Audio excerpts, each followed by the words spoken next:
खैर नाज़रीन, टंडो आदम मां सचाई न्यूज़ जे नुमाइंदे अनवर अली पंवर जी रिपोर्ट अवां सां शेयर कंदा हलूं त SUP ज़िला सांगड़ जी पार्टी इलेक्शन मुक़ररु इलेक्शन मेंबर सरवर बरफ़्त जी सदारत में थी गुज़री, जंहिंमें डिवीज़नल सदर फलक शेर ओड ख़ुसूसी शिरकत कई। तकरीब में ज़िले सांगड़ ला सदर कामरेड मोहम्मद ख़ान पंवार, सेक्रेटरी हक नवाज़ रिंद, सीनियर नायब सदर सरवर अबड़ो, नायब सदर बशीर बलादी, ख़जानची शफ़ी मोहम्मद सान, इंफॉर्मेशन सेक्रेटरी अनवर पंवर, तालका शदादपुर ला सदर वली मोहम्मद डायरी, सेक्रेटरी नूर मोहम्मद रिंद ऐं तालको टंडो आदम ला सदर दीदार माकोड़ाई, सेक्रेटरी कयूम पंवार, सिटी टंडो आदम ला सदर राजा खान मलुकानी, सेक्रेटरी मुमताज़ भरगड़ीअ खे चूंडियो वियो। यूनाइटेड पार्टी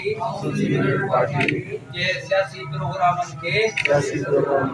दिल सां क़बूल करियां थो उन लाइ पार्टी जे ज़ाब्तनि उसूलनि ऐं पॉलिसियुनि ते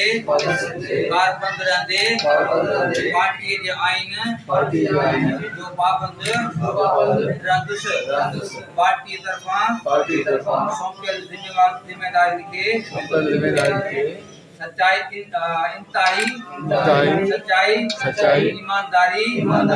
ऐं ज़िम्मेदारी सां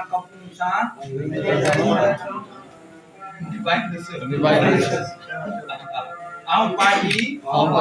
ऐं सिंध जे गडि॒यल मुफ़ादी आसलात लाइ ज़ाती मुफ़ादनि खे हर तरह क़ुर्बान कंदुसि। मुल्क ऐं ख़ुसूसन सिंध जी सलामती, खुशहाली ऐं रोशन मुस्तक़बिल लाइ खोड़ींदुसि।